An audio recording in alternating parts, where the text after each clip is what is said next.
오래된 교과서를 제가 찾았습니다. 그때는 국민학교였죠. 국민학교 1학년 2학기 국어 교과서입니다. 교과서 표지를 넘기면 맨 앞에 이렇게 태극기가 나와 있습니다. 자랑스러운 태극기. 태극기는 빛나는 우리나라 국기. 그 다음 장에 국기에 대한 경례. 네, 아주 착한 어린이들이 가슴에 손을 얹고 국기에 대하여 경례를 하고 있습니다. 달밤에 아이들이 달을 보고 있는 모습입니다. 차례입니다. 추석, 재미있는 이야기, 심부름, 단풍잎, 글짓기 공부, 토끼와 거북, 재미있는 말놀이, 눈, 설날, 개와 고양이. 이렇게 10개의 단원으로 되어 있네요. 오늘은 이 중에서 이 단원, 재미있는 이야기 중에서 한 편 골라서 읽어보겠습니다. 다들 추억이 새록새록 떠오르신 것 같아요.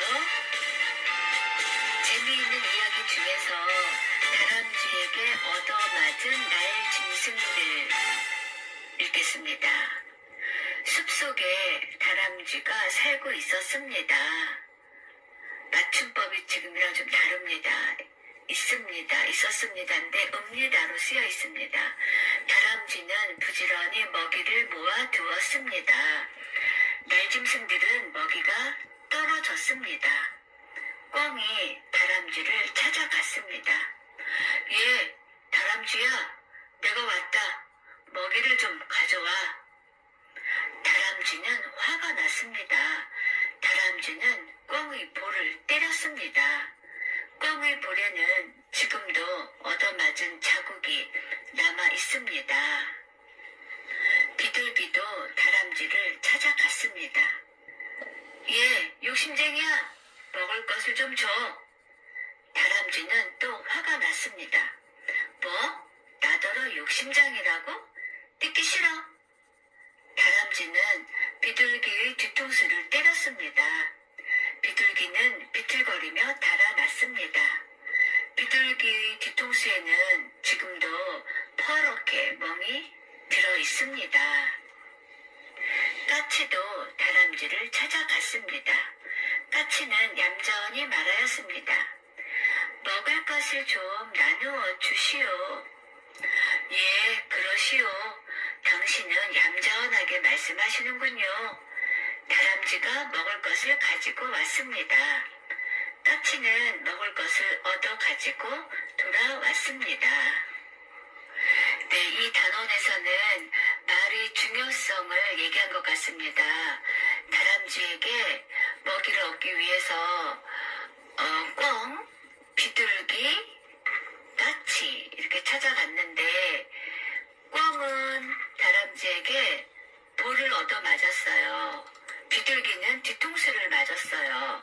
근데 까치는 말을 얌전하게 해서 다람쥐한테 먹을 것을 얻었다는 얘기입니다. 옛날에 이런 이야기로 우리가 공부를 했군요. 네, 재미있는 이야기였습니다.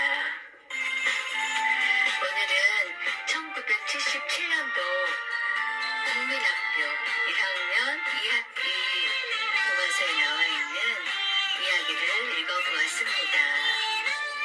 재미있으셨죠? 감사합니다.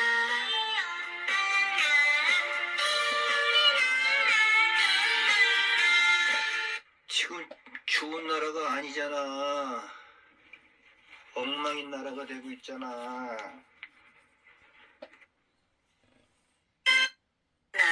입니다.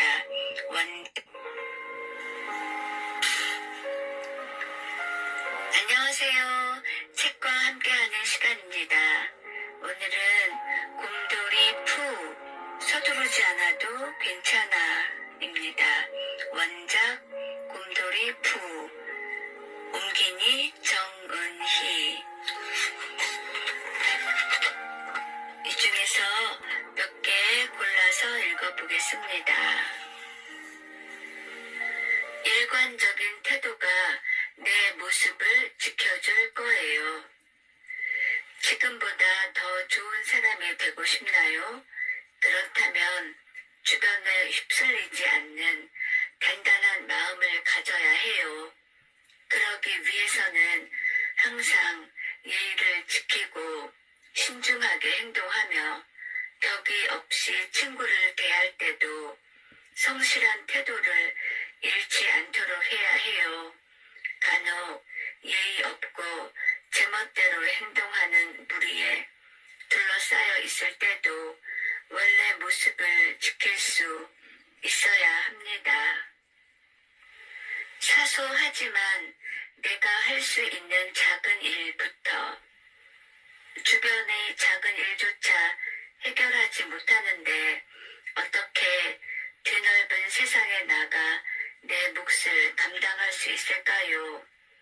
눈아픈 일도 어쩌지 못하면서 어떻게 먼 곳을 볼 수 있을까요? 하루하루가 힘들고 지금 내 모습에도 만족하지 못한다면 현실을 벗어난 다른 문제에 정신을 빼앗기기 마련입니다.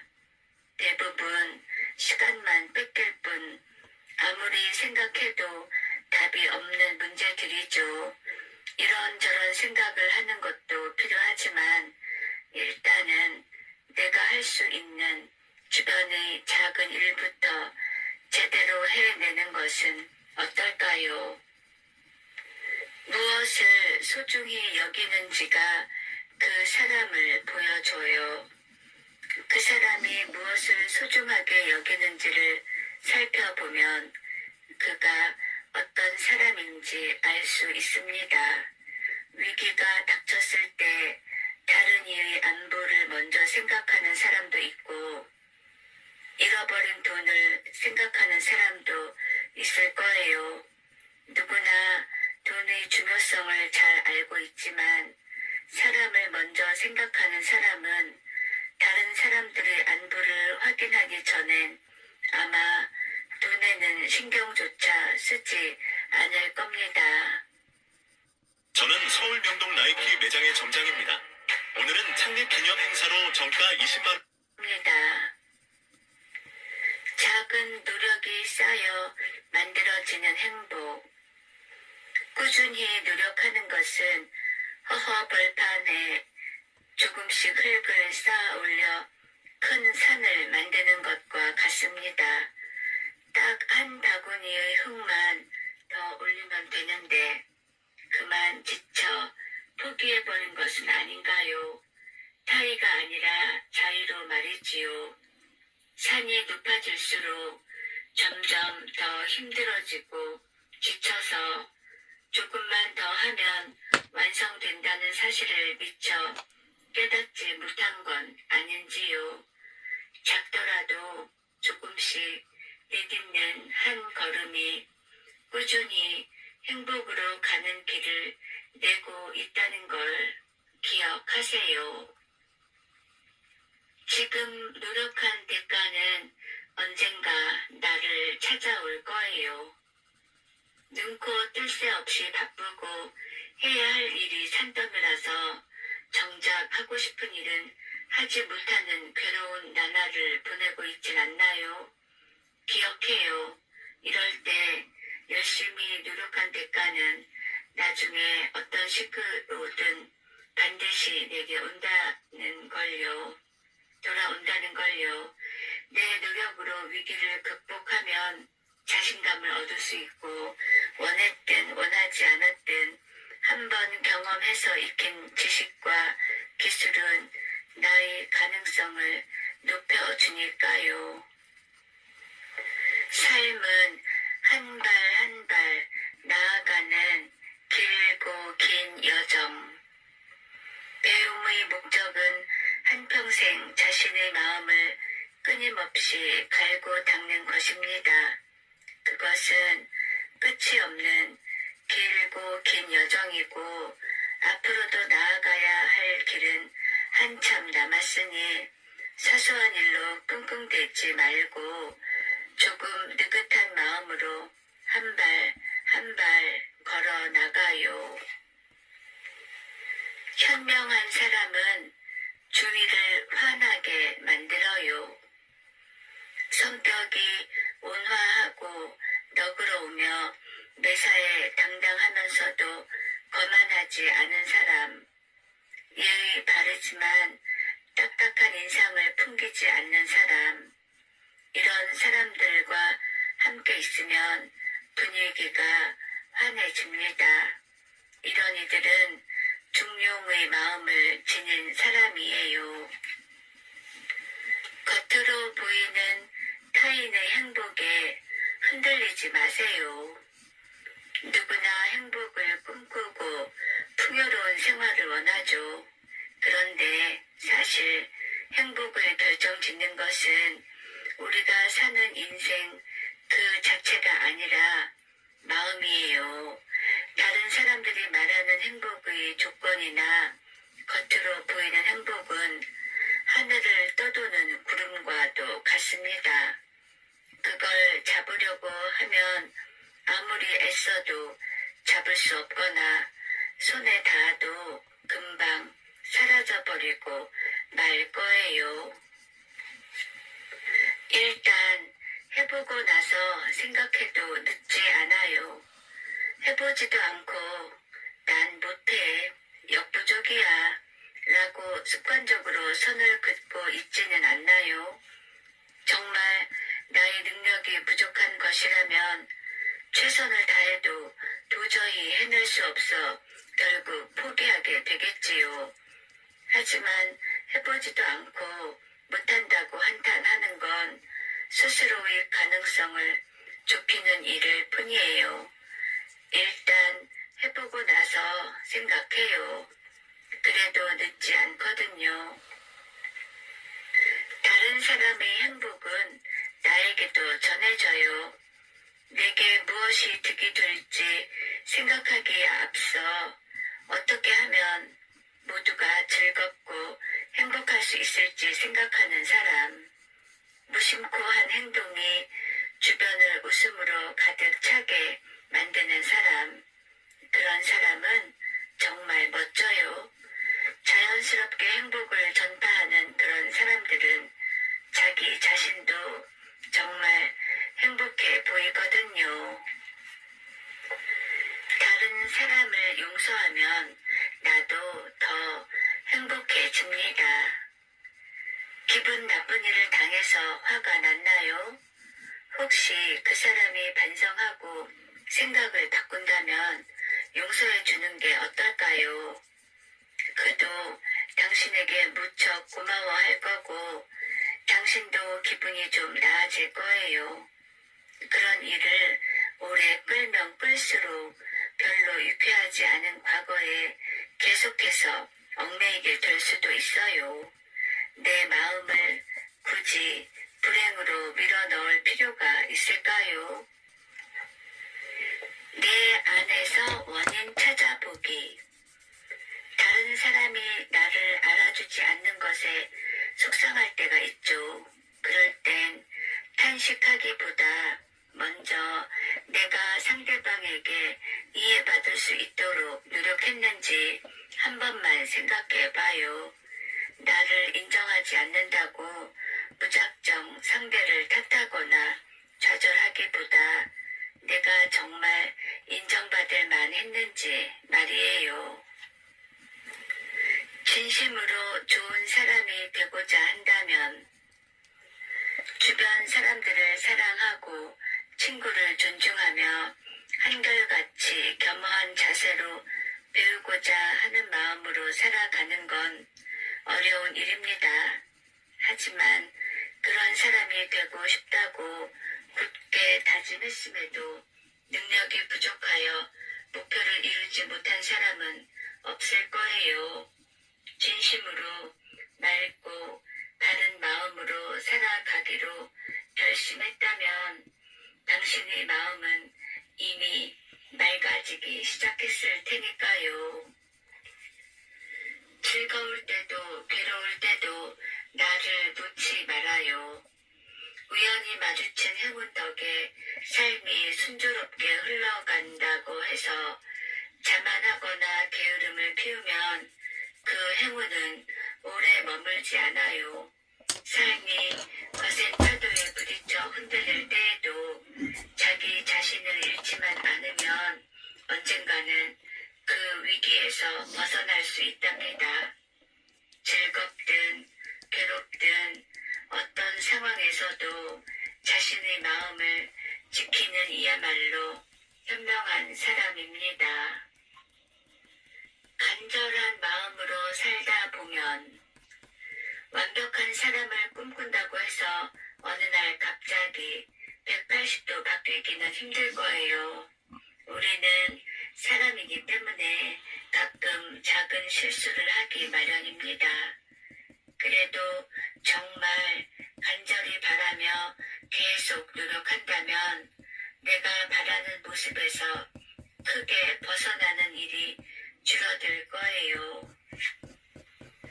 끝없는 흔들림 속에서 중심을 잃지 않으려면, 마음이 단단하지 않다면 삶이 힘들 때 바로 부정적인 생각에 빠지고 삶이 순조롭게 흘러가면 금세 자만하기 쉽습니다.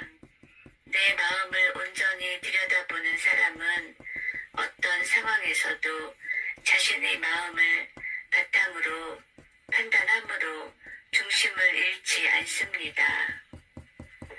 싫은 사람과도 잘 지낼 수 있나요?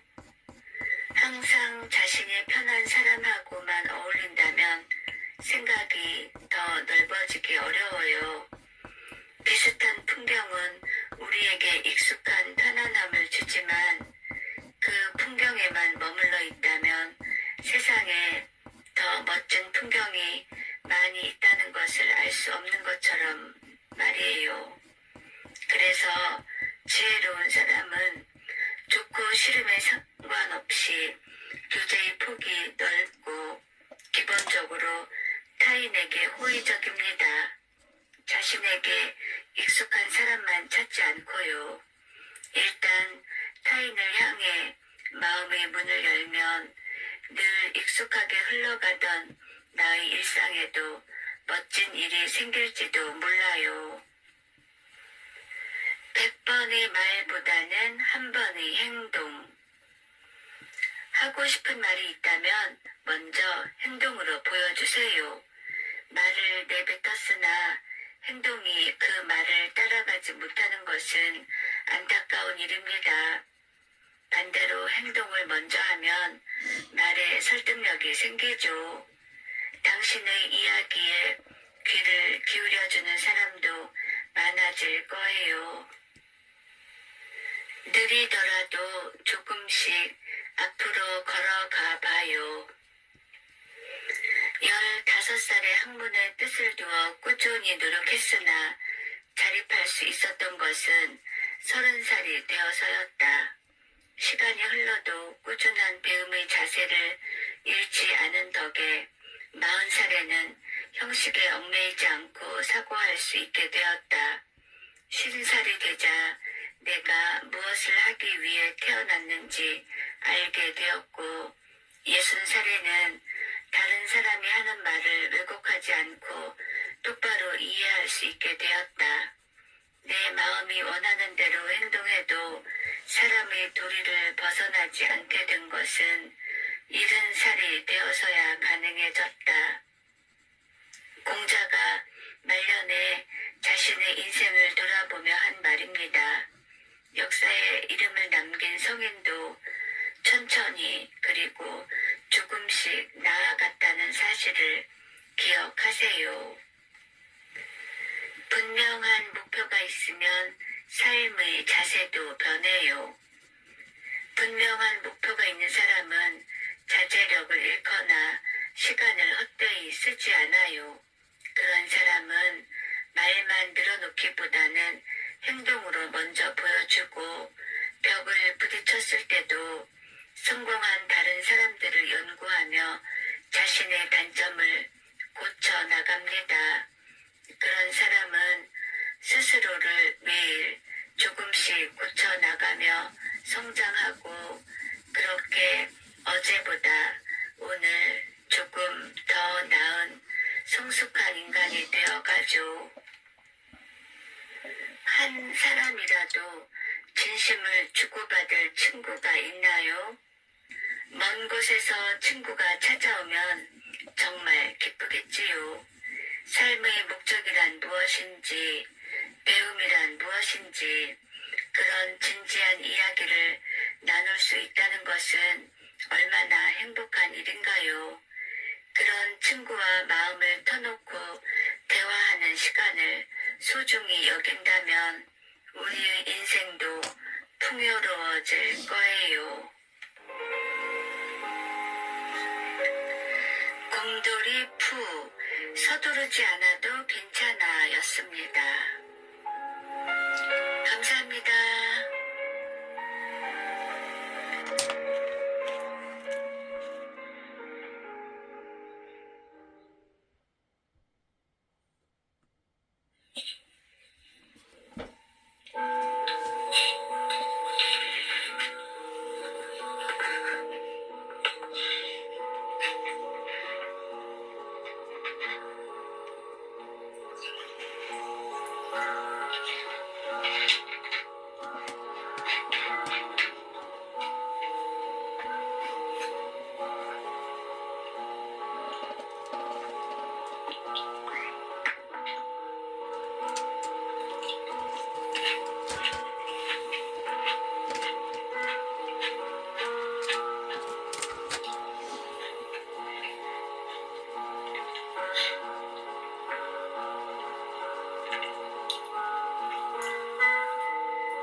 꽤 길지 뭐. 네? 앞으로 20년만 더.